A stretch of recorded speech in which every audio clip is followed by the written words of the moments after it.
This episode of Around the Layout is brought to you by Highball Graphics. For over 25 years, Highball Graphics has been providing high-quality decals for railroads in New England, Canada, and beyond. With over 2,000 sets in scales N through G, Highball Graphics has you and your project covered. Highball Graphics specializes in custom decal orders, serving freelance railroads worldwide. Check out their easy-to-use website at highballgraphics.com or email them at info@highballgraphics.com.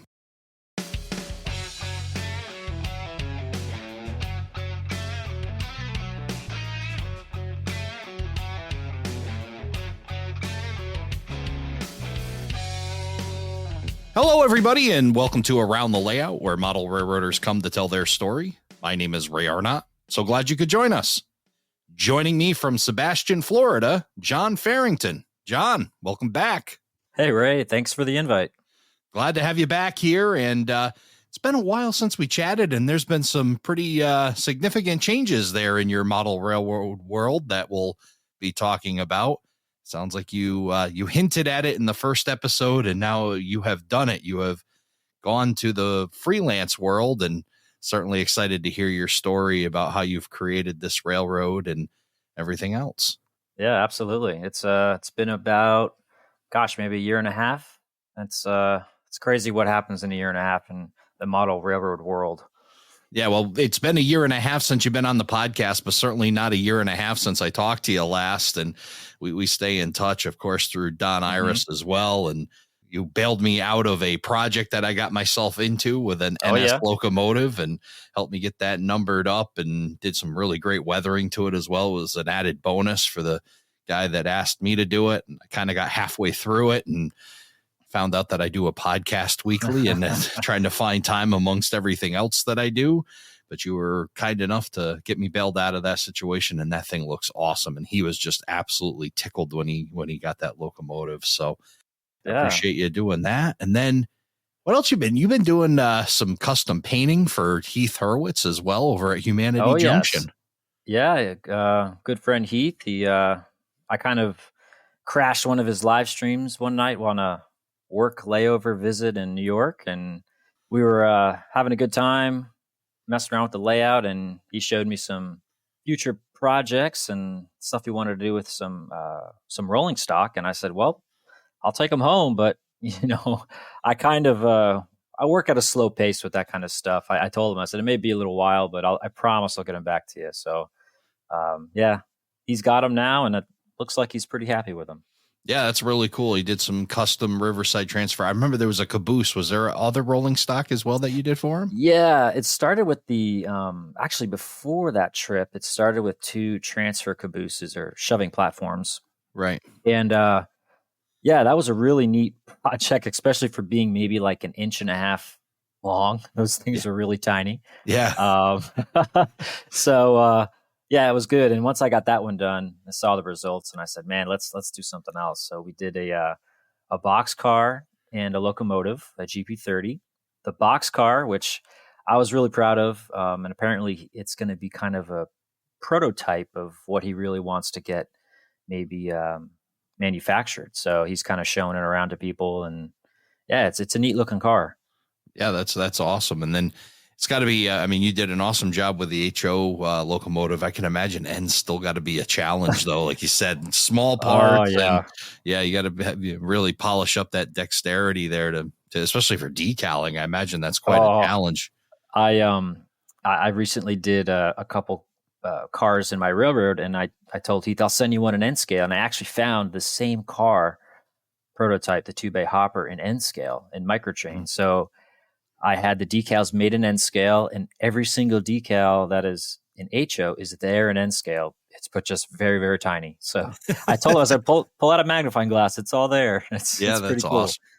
Yeah, it's amazing they can print down to that too. I'm amazed at the fine print that they get in HO, but to be able to do it in N scale is super wild. And now Z scale is starting to get super detailed. So hopefully hopefully Heath sticks with N and not Z, because then you'll be really challenged. But that's really cool. And that's a great opportunity for you to work with Heath. Heath's a great guy and a great friend of the podcast as well. So really cool to do that. And then, like you said, you were up at, you were in the studio slash layout slash, place that's got, I don't know, he's probably got more cameras than he does rolling stock in that room. But yeah, he has a lot of fun with his live streams.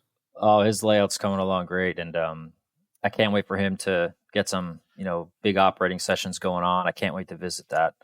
That's going to be great. What's neat to follow with Heath is that he hit a point where he wasn't happy with his layout and then did what I guess the best advice that you could give somebody. And he took that, which is if you don't like it, you're not in love with it, just get rid of it and start over. Absolutely. And that's exactly what he did. And really neat that with his live streams, you get to follow along. And, I find great humor in some of the stuff. And, watching him build a bookshelf was probably the most entertainment I've seen on YouTube in a while. And, that Easter night. And I put the comment that, today is Easter. Jesus was a carpenter, but Heath is not. And oh, geez, yeah. And he'll be the first to tell you he's not a carpenter, but it's great that he takes on these projects and explores them. And he's really one of those guys that really goes in depth on his research too. So a lot of fun to watch that. Absolutely. So let's get caught up with what you've been up to. And again, we hinted at the beginning of the show that you made a change with the previous layout. For those that may not have heard your first podcast, why don't you just tell us a little bit about your first layout and what that represented? Okay. So, several years ago, it must be like now 7 or 8 years ago, I got back into the hobby. The classic, no space. What am I going to do? I was in an apartment at the time. So I built a small shelf layout and just dove in, head first, just full on. Let's do this. Started doing custom, work on locomotives and cars. And I just really just caught the bug and then started getting into ops. Even though it was a small layout, it was great for me. It taught me so much. And kind of what we hinted at before is you need to start with something because I guarantee it won't be your last. You have to start with something. Right. It was a great little layout.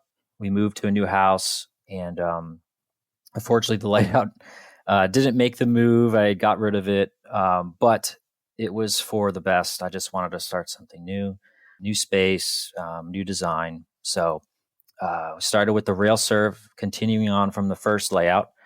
And then our good friend Don Iris came into the picture, and I realized that there is a lot of fun to be had with others in an op session and not just myself running some cars back and forth. So the layout was kind of tweaked a little bit. It was expanded. I'm now in my office / workroom / now second half of the layout, which has grown in the past year. I don't know if that happened. I don't think so since we last talked on the podcast, but it's almost doubled in size. And we've switched gears onto a freelance world. Remind me about RailServe. That was actually a prototype railroad that you were kind of proto freelancing a little bit, right? But it was more of a prototype than it was freelance.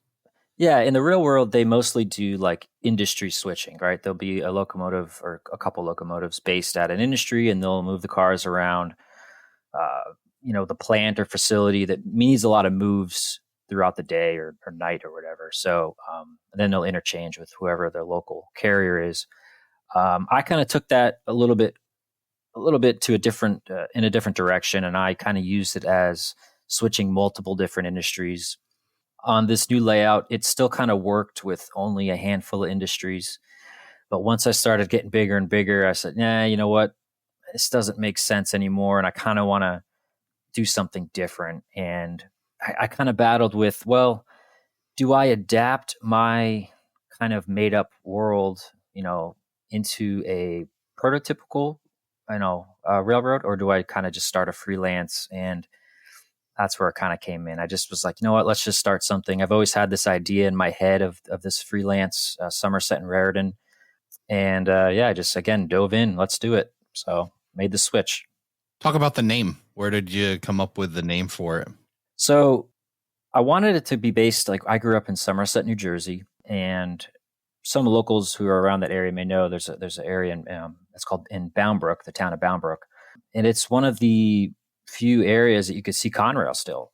Conrail Shared Assets owns some trackage there and a yard, and they operate pretty interesting operation. They still switch some industries in the area, and a lot of the industries that I am modeling on my layout is served by Conrail today.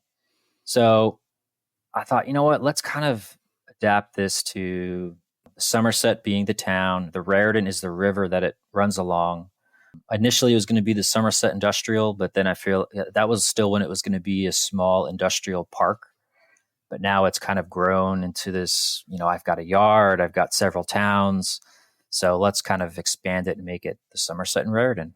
Well, I'll tell you what, you did a great job with it. It just sounds really good together. It just thank you. has a really cool, and and again, I think you're on your way to that ultimate pinnacle of freelance, which is when people think it's a real railroad and they start Googling it and going, "Where is this thing?"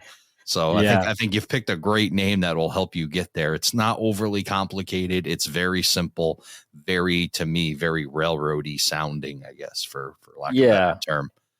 It's hard to do that. It's like when you come up with a railroad or you're freelance, you could pick anything. So it's hard to kind of dial that in. Yeah, to keep it under control, right? To keep the realism without going too far over the top and crazy names or naming it after pets or family members or those kinds of things that, start to become a slightly tacky. So it's really cool that you're able to come up with that. So talk about the logo, because I know somebody pretty well known to the podcast helped you with that, right? Yeah, our good friend Scott Thornton helped me with that. Him and I have been talking about that for a while, and I think it was last summer. I was in somewhere in Europe for work, and I was sitting in my hotel, and I said, you know what, let's do this. So I started designing something, and I sent it to Scott, and I said, Scott, I don't really know what I'm doing here. I'm not a graphic designer. Like, I'll pay you whatever you want to do here. Like, can you give me some pointers? And like 20 minutes later, he sends me back like this logo, and I'm like, oh, this is amazing. He like totally nailed it. So we kind of ran with it from there with the big SR. He really was pushing the white. I actually wanted to keep them all red.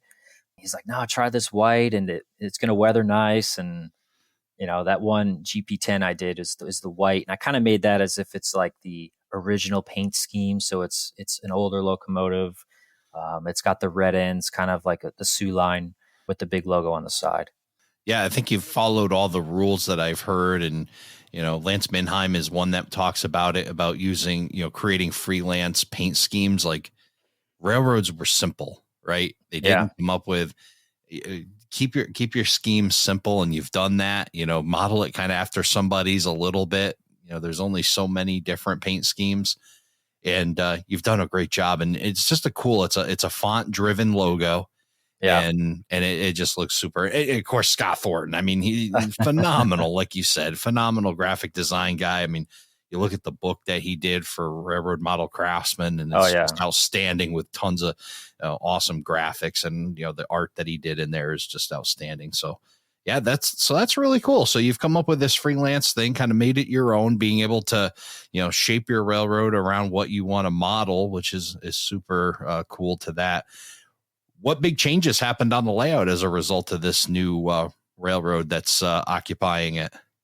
Well, so we now have a yard. It's a decent sized yard, enough to hold enough cars for the op session and interchange.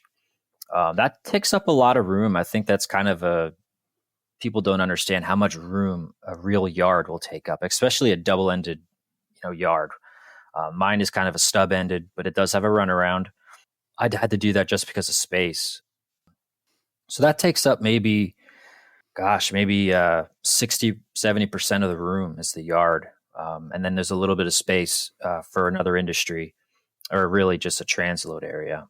But with this, we also got into some signaling, which was I just love signals. I don't know why. I like the colors. I like the lights. I like how they move. The lights change. I just always have been fascinated with signals. So I figure let's just do something here, very simple.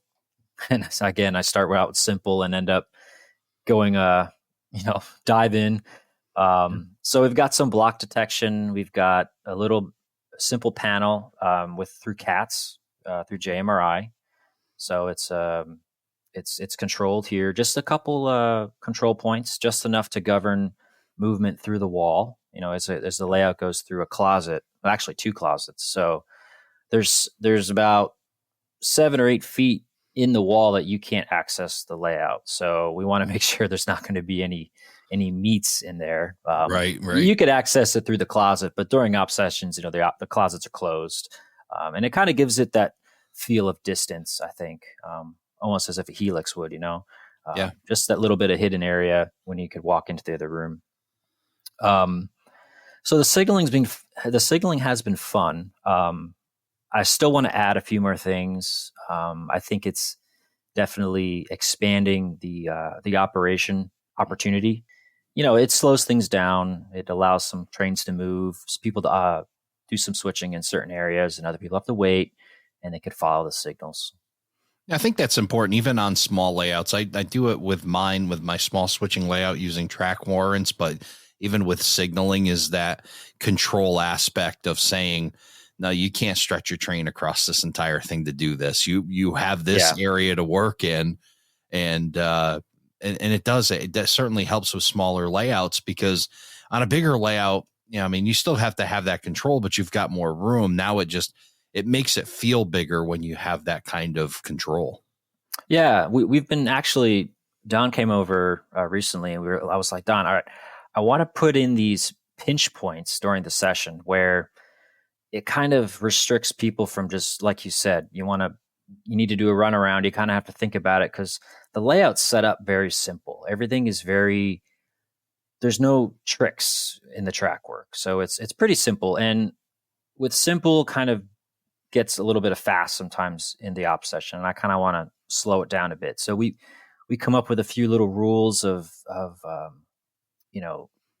don't go past this point on this track, and kind of little bit of some restrictions, and that seems to help a little bit slow down the session, and it adds a little bit of fun too. I gave Don the difficult job with the most restrictions, and he said, "Don't change a thing." So I guess it's good enough. That is the seal of approval right there for sure. Don't change a thing. It does help though. I mean, and again, you've got a layout that's actually bigger than mine, but it's still in that small layout category of, the things you have to do to, you want to be able to include ops, but you have to have these things that really slow it down so it doesn't get consumed all quickly, right? And small things, slow running locomotives, and like you said, just simple rules and quirks and those kinds of things that help do that. What have you found to be like the most useful kind of new thing that you've added that helps slow ops down? Well, the first half of the session, I've been trying to plan it so people aren't bunched up together. So it's 2 rooms. Each room is about, 11 by 12. So it's all around the walls, no peninsula. So the middle of the floor is open. Yeah. So I try to have the jobs. I'm trying to work the jobs that are kind of catty corner to each other. Yeah. But that also, you want to make sure that no one needs to use common track work, since let's be honest, the rooms aren't that big. When you're working with even a train that's over 6-8 cars, that starts to add some serious length, and you start pulling cars and your train grows and grows. So we kind of came up with a few rules of, if you're on this job, you want to use, the siding as your lead. Whereas if you're doing this job on the other end of the room, you're going to use the main as your lead when you're pulling cars. And that seemed to work really well, where there was nobody kind of interfering with each other. And that also helps with, you're not talking to the other person. Again, it makes it feel like you're in a completely different area. Right. Instead of looking at each other's trains like, hey, watch out, you're going to hit me. It's kind of just seamlessly moving. So we tried that, and it seemed to work pretty well. So that's a pretty big one. Yeah, that is a challenge and something to think about when you're doing layout design, is exactly that. And it's funny that I've seen at least a few that have tried their darndest to set up an op scheme where you keep everybody away from each other, and yet they all still end up all in the same spot at the same time. So exactly. But it is something to think about. And the other part is, staggering your industries enough so that people aren't on top of each other and spacing them out well. And it sounds like that's been on your mind as you're making changes to this. Yeah, big time. And also the session is split up into halves. So the first half, the other 2 whoever's operating in the other room. Someone's here in the yard. But the second half, we kind of added an interchange. So previously, I had an interchange track here in the yard where whoever was running the yard would just shove cars into the interchange track. At the end of the op session, the cars come off, new cars come on. Now we've kind of added where kind of in this area, prototypically, Norfolk Southern and CSX have access to the Somerset and Raritan. So we're coming up with, okay, this is going to Norfolk Southern, this is going to CSX. So you have to now break up the interchange. And throughout the session, towards the tail end of it, we actually are now going to try to run a CSX train through the entire layout into the yard. And then we'll interchange and then come all the way back out. So it really puts a damper on things for the guys still running jobs in the other room, because now they have to, clear off the main, make sure everything's clear on the sidings. And we could see that now on the panel with JMRI and CATS, and align the signals, align the tracks for the CSX guy to come in, do the swap, and then go back out. So that was pretty cool. We tried that.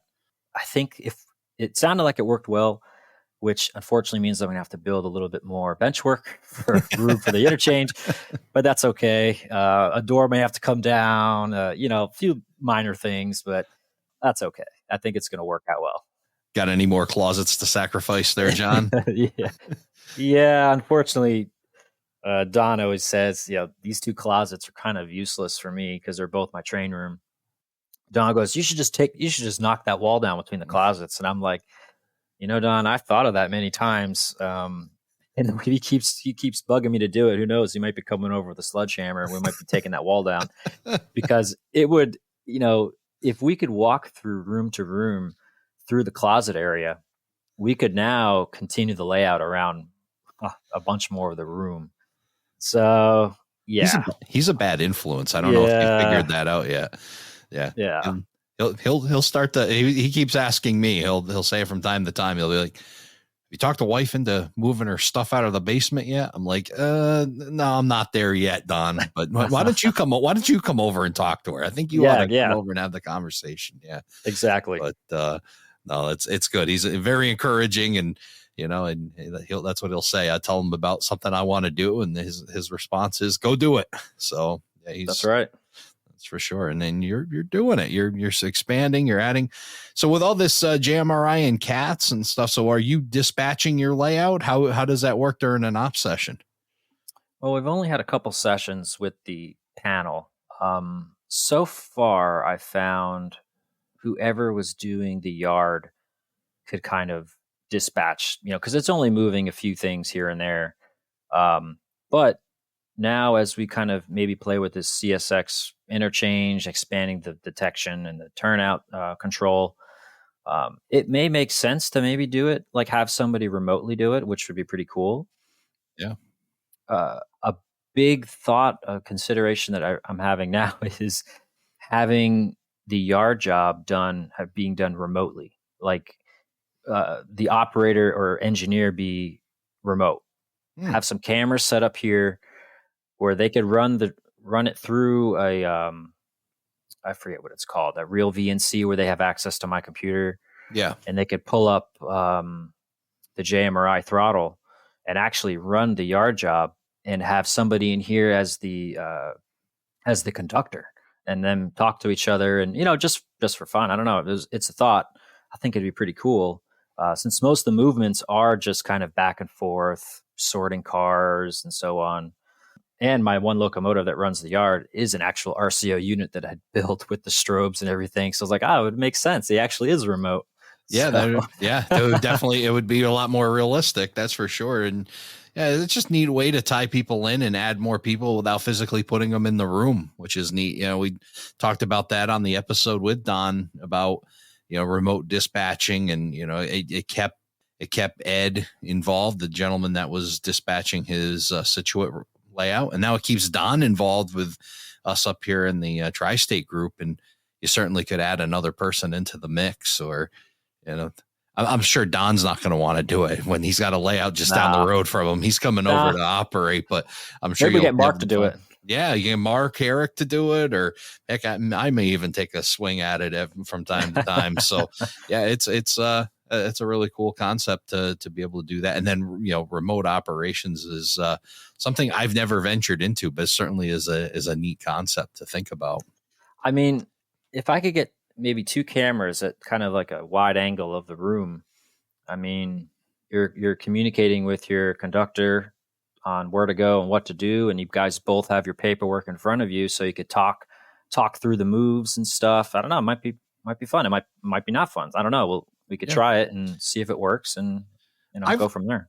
I've tried kind of a sort of remote, but still there. When I've done 2-man crews at certain layouts, if I'm the engineer, I try not to like watch what the conductor's doing and just kind of listen to him. And I think it adds a new element when he's got to like, okay, he'll tell me, count down to a couple, and then, okay, stretch it out. And then you do all that and pretend that you're facing forward, and maybe you're, an eighth a mile away or something, or 1,000 feet away or whatever. And you can't see what's behind you. And it really neat. And then you really force the idea when you take them and put them, who knows how many miles away, and operating really kind of makes that realistic. Yeah, it would be neat. I think we're gonna have to try it, and we'll report back. Yeah, that's for sure. That's a great idea. So let's go back to talking about the paint jobs on your Somerset and Raritan locomotives. So you talked about an earlier scheme that was more like the Sioux line. What else has that developed into? So I've got one larger 4-axle, which is the GP10, which is the white unit. And then I've really kind of started the layout. I'm a big fan of switchers, so SW1500s, the 1200s. So I've got 2 SW1500s that I'm working on right now. I've been working on for over a year, but they'll be done eventually. They're the solid red, bright red, very much like the what is it, the Vermont Railway? Is that what it is up there with those bright red locomotives with the white chevrons on the front? I just love it. Yeah.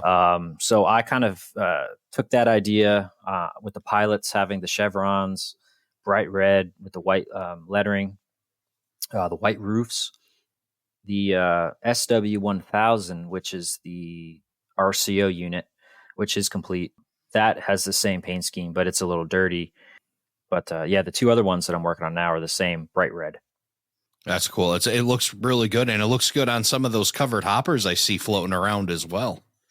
Yes. So I started to do those. Originally, were going to be for a Christmas gift to some friends, but life gets in the way. It took longer than expected. So I'm still building a few more. In theory, they're kind of on my railroad, they'd be used for salt. Okay. Other railroads could be used for whatever they like, but they're just 2-bay ACF hoppers from AccuRail. Okay. Yep. So I purchased a bunch of the undecorated kits and just painted them up, decals, and away they go. Have they hit the point of rust yet where they're almost more orangey brown than they are gray? Yeah, a few of them are going to be actually. Don's is sitting here at my desk. It's back from his layout. He said, "Hey, what can you dirty that thing up for me?" So I'm going to give it the treatment. But yeah, the reason with them hauling salt, they're going to be kind of rusty. Oh, yeah. So that's the plan, is to rust a few of them up. Yeah, I've got one bunch that I have to do. I did some of the 2-bay Walther's mainline in GNWR, Genesee and Wyoming, because they haul calcium chloride out of Rochester, New York to here in Plainfield. They bag it for ice melt. And for somebody it's in Florida, ice melt is what you put on ice when it freezes. I know that only happens maybe once in a lifetime for you guys, but no, so I have that modeled on mine, and it's exactly that. You see these hoppers out here, and they're just absolute rust buckets, which is probably a blast for you to do, because that heavy weathering's got to be a joy to be able to create. Yeah, I do enjoy the heavy weathering, but at the same time, I like to do some simple stuff as well. But I think those hoppers are going to get pretty beat up whenever I get around to building some for myself. They'll be pretty dirty and rusty. Yeah, you can't give them all away. You got to keep some for yourself there, John. As much as you're a very generous man, you have to keep a few for yourself and keep that railroad with salt moving on it. That's right. That's right. So you said a couple shakedown sessions to the layout. How many guys can you have running the layout? I think the most we've had was four operators, which was a little tight. Not so much with space, but just things got done really quick, and it was kind of like, what's next? So I think if I limit it to three, with a fourth maybe being the dispatcher or kind of like an oversee floating conductor or something is nice to have to help. I think that's kind of the sweet number there. So like three people running trains and maybe a fourth as a dispatcher / floater. I know that you recently started sharing this out. We'll put the links in for your Facebook page that you just created, and I'm checking out. There's also a switcher you got here in black, and even the black looks super cool. What you've done yeah, that's that was a Norfolk Southern unit that I did many years ago. I did the ditch lights, the keep alive, and the sound, and as we started operating, I was like, man, I need a lot more power. So I was like, it's getting patched. So it got a black patch job, and it's now for the Somerset and Raritan. But yeah, it looks good with a good contrast with the black. I'm also seeing here on that page we talked about earlier about ideas to slow down operating sessions, and you did an excellent job with your control panels. And then you added keys to them, and talk a little bit about how all that works. So the key is very simple. All it does, it's a circuit, basically almost like an on-off switch. So when the key is on, the circuit is completed, and you can use the button on the panel to move the turnout. When the key is off or removed, the circuit is not complete, and you cannot use the button. So a few jobs we have where there's a lot of not a lot, but a lot of action through the turnout, where you have to be moving the turnout. And instead of calling the dispatcher every time, you could grant local control to the crew, and they could move the turnout, which I'm pretty sure that's a prototypical thing as well. Some turnouts or switches are designed where they could be thrown both manually and by the dispatcher. Here on the railroad, we do that, and it's pretty cool. So it prevents people from cheating. If they're doing a job where they shouldn't really be using that turnout, they should be calling to have it switched. Whereas a couple of jobs where you're granted or you're given a key, it comes with your paperwork, and now you could have access to the turnout. Yeah, that's really neat. It's just more interactive ability in the layout. I think that's really cool to be able to do that. I just love to be able to interact with a fascia, right? Like, have buttons to push or switches to throw. I've got a crossing on mine that I could easily set up for detection, but I'd rather have it where you pull up and, manually turn on the crossing and it was actually to satisfy a 5-year-old neighbor who used to come over. He could at least have something to play with on the fascia, but this is really good. And I love super clean. And you've done this like super clean, like nice graphics, easy to read, just really nice stuff here that you've done. Yeah, thanks. I actually I think I did them in paint.net, which is that free paint software or that online software. I did them in paint.net and, bought some cheap sticker paper. I put the sticker paper on a piece of styrene. Yep. And then I took some really thin plexiglass and cut that out to the same size, and put it together, and it came out pretty nice. I'm happy with it. I still have a few more to make, and they take some time, so I need to get back into groove and knock those out and be done with it. Yeah, they definitely, creating the lines and making sure everything and putting all that together is certainly a task, but you've done an excellent job with that. We'll make sure we share those pictures in the show notes when the episode releases, because super nice. And then I wanted to ask you, because this kind of tickles my own interest, because I'll be looking to build a warehouse. And I see that you've done a warehouse for Home Depot distribution, and you used brick sheets from Monster Model Works. Tell us about that, because my goodness, that thing came out looking great. So tell us about that build. Yeah, their brickwork is beautiful. They've got a lot of sheets just for supplies. They've got brick, they've got masonry stone, they've got cracking concrete, all kinds of cool stuff. They've got they offer it in different thicknesses. So I kind of got the thicker stuff. I think it's 1/8 inch. So I didn't have to support it very much, but it is supported in the back. And I had that stuff for about a year before I actually, said, all right, I'm going to do this, because I was scared, because I've never really painted anything like Yeah. that before. I wasn't sure. What really got me going was Joey from Late Night Modeling, or I think that's his handle. He's got these new kits out, small little structures, very common basic buildings that can be used in almost any application. So I built one of his kits, and I kind of built some confidence in how to paint this stuff. And I said, all right, I'm going to do it. I'm going to do the Home Depot. I've been talking about doing it for over a year.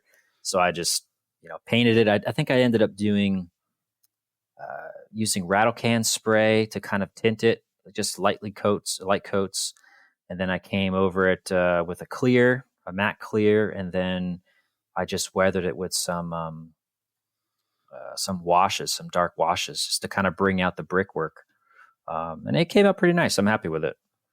Yeah, I would be happy too if it's excellent. And talk about how that industry works.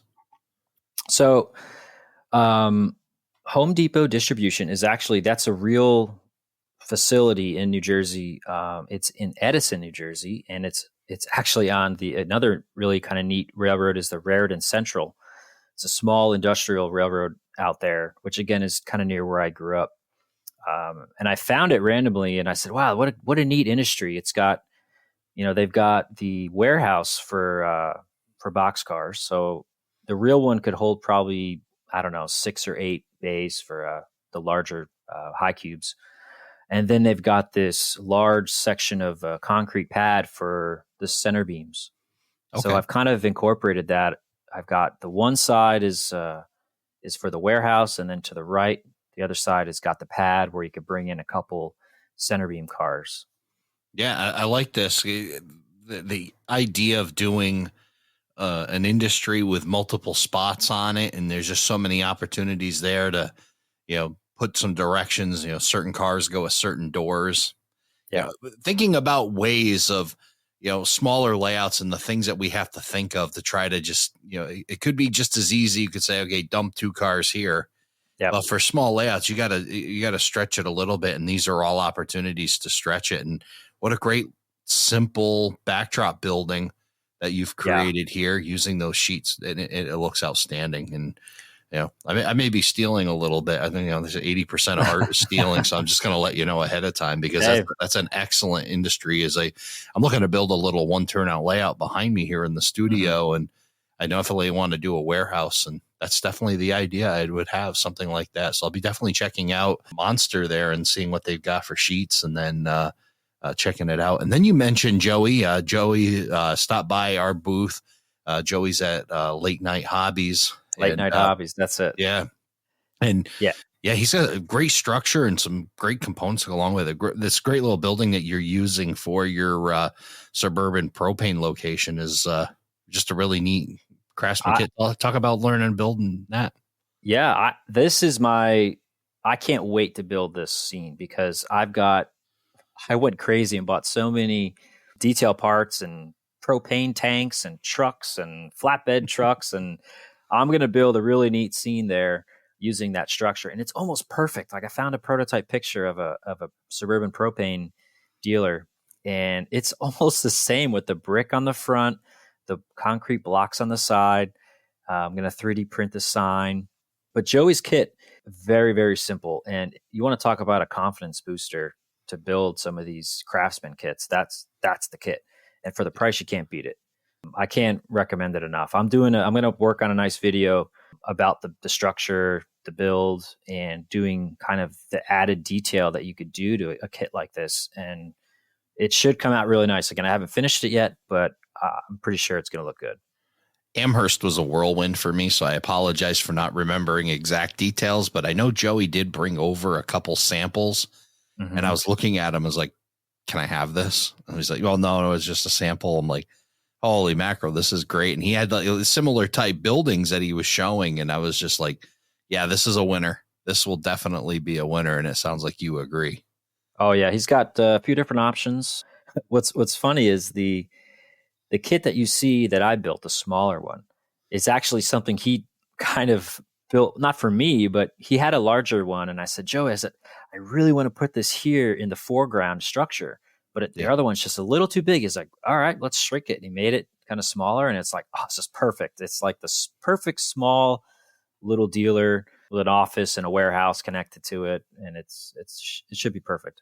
Did all the other parts come with it? The doors, windows, Doors, windows. Yep. Everything you see from those photos that I posted came with the kit. Oh, that's awesome. We'll share a picture of this in the show notes as well. And, it's just absolutely perfect. It's screaming for a sign above the door. Yep. It's got that perfect spot to put whatever, if you want to put a freelance propane or if you got a real logo. Yeah, it's absolutely perfect. And it's exactly like, they would, maybe possibly pull a truck in that bay, do some light service work on it, PM stuff on there, a mom and pop propane company up to a branch of a bigger propane company. And it's funny because that's the business that I'm in. I sell to these people, and that you're absolutely right. That is a building that looks like a propane terminal. So yep.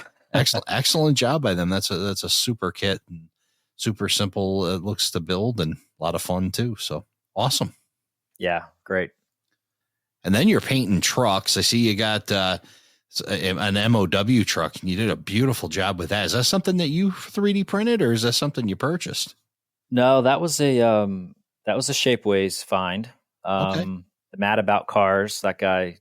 I don't know how many cars, probably thousands of vehicles, but I found it on there, and because I remember seeing those. I don't know where that bright yellow came from with Conrail, but that truck was around my area when I was a kid, and I used to see it. Maybe not that exact model, but one of those bright high vis yellow paint jobs. So I saw that kit on Shapeways, and I said, I got to buy this, and I may just make it a Conrail truck. And then once the Somerset and Raritan was born, I said, let's just patch it. We'll patch it to that and say that it came along with the territory. It reminds me of the color that the insurance companies convinced a multitude of fire departments to paint their trucks in the 70s because they felt that was like a much safer color than, red or whatever else was being run. So you see a bunch of fire departments that, into the 80s and 90s and some even into the 2000s had this, and some of it's stuck. They just have gone with that safety yellow or safety green or whatever color you want to call it. But yeah, it's funny. That was an insurance driven thing in the 70s. I think they actually saved money on their insurance policies by painting them that color. So, jeez. Yeah, kind of reminds me of that. But yeah, awesome job. And, just the detail work.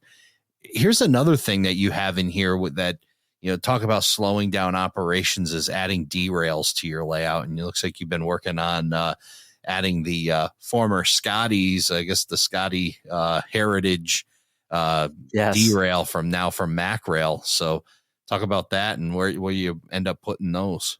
Yeah, so that is the entrance into the transload area that's in the yard. I've got a Venezia, I think that's how you pronounce it. It's a company owned transload facility on the layout. It's the biggest industry on the layout. And then I've got one that's technically owned by the railroad in yard limits. And we've got an unloader for the dry bulk or salt and a little team track that anything could come up and get unloaded. But for unloading on the unloader, the salt unloader, the cars have to be moved. So I kind of built I actually saw it here locally, a front end loader with a coupler on it. And that's how they move the cars over the unloader. So I figured if that's probably going on, I don't know the rules of this, but I'm pretty sure if they're moving cars, there needs to be a derail before it goes out onto the main in case there's a runaway or something. So it's the perfect spot for it. I did add that little sign. They come with some signage from Macrail. So I kind of came up with a little hinge sign. And I'm actually working on I haven't done it yet, but it should work in theory. I have one of the little sensors from Iowa Scale, and I think I've got it where when I flip the derail to unlock the derail, it will cover the little sensor and it will turn off the blue light I'm going to have on the fascia. Oh So man. it'll be an added kind of like, because it's in a tough spot. It's kind of over my workbench where if you're not really paying attention, you may not even see that it's there. So I want to put that plate on the fascia, the derail with a bright blue light. So hopefully someone will see it. But I think it'd be cool that once the derail is off or unlocked, that the light will go out. So we're going to try it. I see that's not the only one that you've put on your fascia as far as lights. It looks like you've added a signal to the fascia in what's it, Piscataway? Oh yeah, Piscataway. Yes, Piscataway. Yeah. So the one signal is kind of hard to see, and like many people have done, I've seen this on many layouts with this repeater, kind of on the fascia, where you don't have to sneak your head around a layout and against the wall to see the signal. It's Right. just right there on the fascia. So, but just so cleanly done, John. You're doing such an outstanding job of, finish is so important, and it doesn't take a whole lot. You don't have to be a master carpenter, and you don't have to be, but just some thought into the finish, and the way you're doing it is just, it's so clean. So yeah, thank you. I appreciate it. Keep up the great work. You're doing an outstanding job. Thank you. Another thing I noticed that you did that another great idea, and just sharing as I'm making observations off of the Facebook page that everybody should definitely go and check out. And again, we'll share a link in the episode notes. Your use of the overpass to hide where you're passed through is just another really smart idea. And it's simple, but it's just another great thought. How do you hide, the fact that there's a hole in the wall? Right. And you've done a great job with that. Talk about where that idea came from. Well, that prototypically that would be Route 287 in New Jersey. So there technically would be an overpass there. And it kind of made sense to kind of help cover the hole in the wall. It started out as the Rick's products, I believe. They sell that overpass kit. Right. So I use that for the road structure, and then the abutment pillars are 3D printed. I just randomly came up with a design on the computer and just 3D printed a huge chunk of resin. I was going to build it out of wood and build it out of or styrene or something, and I was away at work, and I was like, you know what? I'm just going to design this on the computer. I'm going to get home. I'm going to plug it in and just let it print it. So that's what I did, and just weathered it up, painted it. Yeah, it looks awesome. Looks, again, very well done. And you said it earlier, and want to re-highlight it, that, with the overpass and it passing through the closet, it makes a smaller layout feel a lot bigger when it disappears. And even for mine, I've got a small tunnel, and I just wanted it to disappear even if it's just for a few seconds, to make it go away and come back. Yeah, it gives that extension, and it really kind of breaks up and makes the areas feel more distant to each other too. So yeah, that's definitely something to think about, especially with small layouts. Make the train disappear for a little bit, find a way, sneak it behind something, hide it behind backdrop. There's just a multitude of different ways, but you figured out. I mean, the closet seemed to be almost a necessity because you wanted to gain more real estate in the house for it. But yeah. We went through the walls going into the closet, and I was so nervous because the studs with the closet being so close to the wall, the studs are so close. And I was like, oh no, I hope it's like not too, I hope I could fit a track. Ideally, I wish I could fit a double track, but again, the single track splits everything up. It slows things down. So I guess it's kind of a blessing that it can only fit one track through the studs. No room in your backyard for a shed, is there?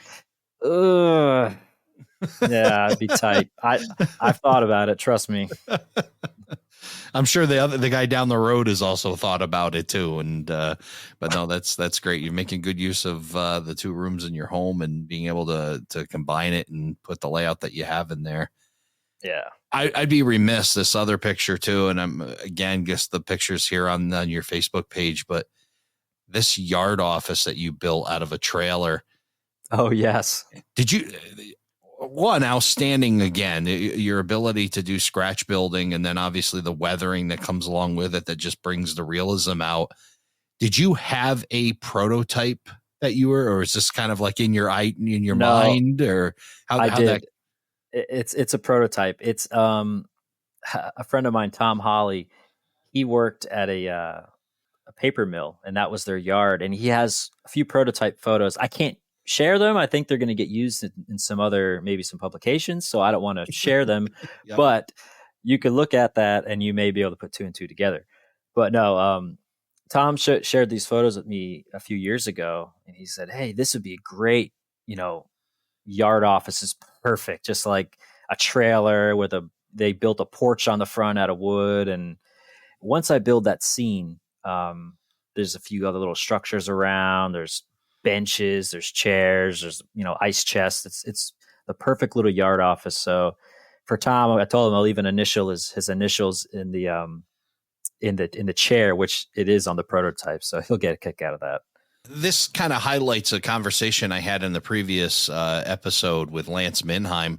We're talking about a mistake that some modelers make, which is you want to have beautiful, breathtaking scenes in your layout and this and that. But when it comes down to it, especially railroads that you're emulating, these switching operations, they're not running by the prettiest of areas, and they're not the most breathtaking. They're very much very dirty, grungy kind of places. And this yard office, this, basically a mobile trailer, it screams that, right? It's just, It's rusty, it's dirty, it's, it's not the most pleasant, and probably inside isn't the most, clean environment. It's probably a little ratty inside. But that's exactly where these places are. And this is exactly what it is. They're not clean, brand new, freshly painted buildings. They're this. Yeah, that's a scene I really am looking forward to do as well. But again, it's like, it's so close to the track work in the yard. I've changed my mind. That's another thing that's kind of been delaying a lot of the scenery is I keep changing my mind on these little decisions like, do I want to move this? Do I want to move that? And we all know, who's ever built a layout or who has put down ballast, that you kind of want to do those things before you start laying ballast. So yeah, for sure. I still say the mark of a true model railroader is when you take a look at where the track used to be and you can see the shadowing of when they've painted. I said, that's a mark of a true, because they've moved the track, something, they laid it here, painted it. Oh, nope, it's going to get moved. And you can see all the spots it used to be. But yeah, that's all part of the ebb and flow, and a good reason to do what you've done, run some shakedown sessions and, check and make sure this stuff works before you dive into really locking everything in, because seemingly nothing will kill momentum more than just rework after rework of detail work like that. Yeah, it's inevitable, but if you could, eliminate a large chunk of it, it helps. For sure. Well, John, it has been an absolute blast having you here on the podcast and talking about all this. I have to get myself down to Florida because there's at least 2 layouts that I need to see in person. Absolutely. And looking forward to eventually being able to do that. Until then, again, John, thanks again for being on the podcast. Thank you so much. I appreciate it. Thank you for joining us for this episode of Around the Layout. Learn more about today's episode, check out past shows, and much more on our website, aroundthelayout.com. Show your support by becoming an operating crew member at aroundthelayout.com/crew. Follow us on social media, aroundthelayout.com/social. And send us your feedback, aroundthelayout@gmail.com. Thanks for hanging out with us around the layout.